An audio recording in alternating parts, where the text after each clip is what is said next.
In this video, I'm going to show you how to evaluate a definite integral as a limit. Okay, so here we have a definite integral. The integral goes from -2 to 1 of 2x squared plus 3 dx. And we learned in the previous video that the definition of a definite integral says that it is basically just a limit of a Riemann sum.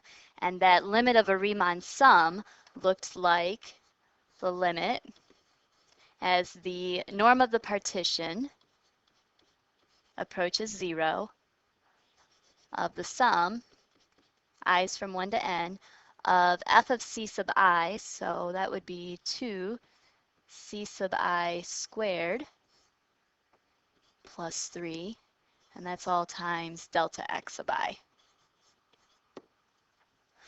And if you remember, we discussed in class that really the only difference between this limit of a sum and the limit of the sum that we studied previously is that Riemann said, hey, we have a little bit of an issue. If we don't divide up our subintervals equally, we're not going to actually get the exact area. So if we don't know for sure that we're splitting up equally, then we're going to have to use the limit as the norm of the partition goes to 0 rather than the limit as the number of rectangles goes to infinity. Okay, but he also said that this c sub I, so 2 times c sub I, whenever you evaluate your function at c sub I, you can pick c sub I however you want. So if you want to do the left endpoint, the right endpoint, the midpoint, however you want to do it, you're allowed to choose that however you want. Okay, so that's good because we can choose c sub I to be exactly as we chose it to be before. Okay, so before we chose our c sub i's to be equal to a, which was the left endpoint, and then plus delta x times I. Okay, so since we're allowed to pick this however we want, we're going to do it just like how we did before because now we can rewrite the problem as the same problem that we had studied in the previous section. Okay, so we're going to need to know what is delta x. Well, delta x is the same as always. It's just the length of the subinterval, which is 3 divided by n. So that means our c sub I is going to be equal to -2 plus 3i over n.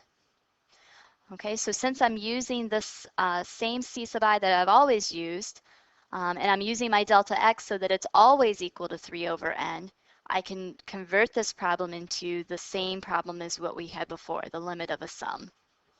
Okay, so I'm going to rewrite my next step is just going to be the limit as number of rectangles goes to infinity of the sum, I from 1 to n, of 2 times c sub I. So my c sub I, I'm going to actually rewrite that as 3i over n minus 2 squared plus 3. And that is all being multiplied by our delta x's. And we're going to say all of our delta x's are going to just be 3 over n. Okay, so now we have the same exact problem that we had in the previous section, and we know how to evaluate this limit. Okay, so at this point, this would be an excellent spot for you to hit pause, work out this problem on your own, and then come back and check your answer.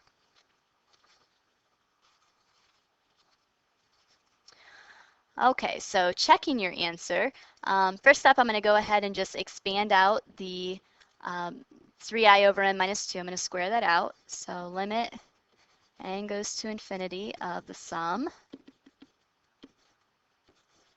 I have 2. When I expand this out, I get 9i squared over n squared minus 12i over n plus 4. And then I have a plus 3. And that whole thing is multiplied by 3 over n. Okay, next step, I'm going to go ahead and distribute everything out.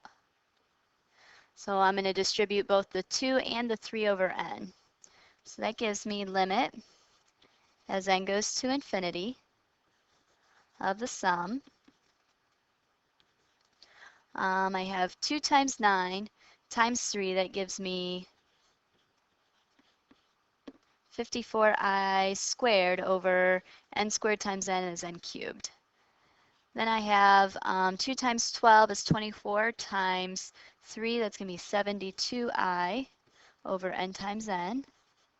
And then I have 2 times 4 is 8 plus 3 times 3. That's going to give me 33 over n.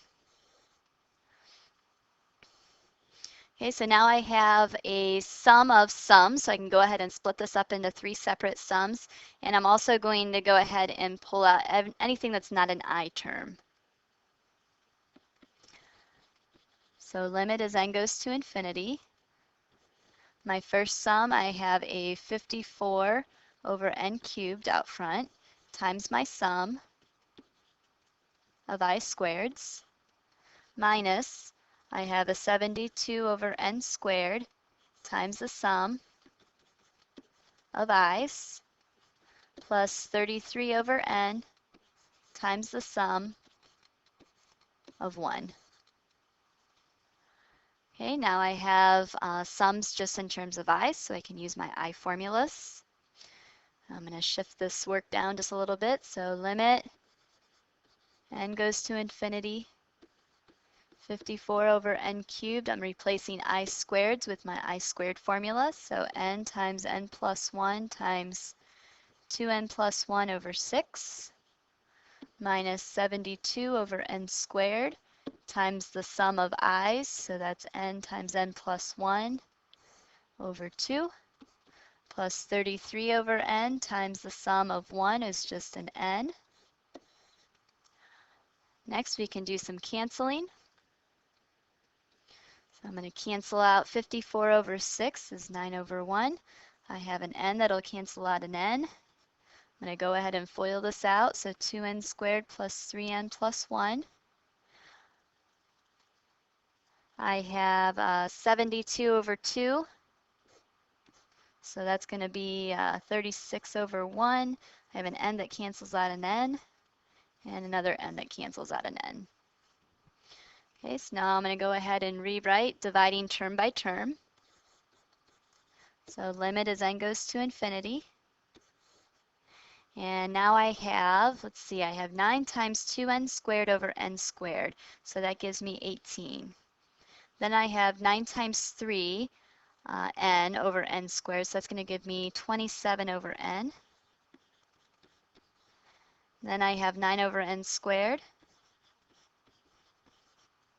Next term, I have 36n over n, and that's a minus, so minus 36. And then I have a negative 36 over n. And then next, I just have a plus 33. Okay, so now we go ahead and we can take a limit. So a bunch of these are going to go to 0. So this goes to 0, 0, and 0. So now what do I have left over? I have 18 minus 36 plus 33, so that's going to give me 15. Okay, so the value of the definite integral from negative 2 to 1 of 2x squared plus 3 dx is equal to 15. Okay, and I will see you in class.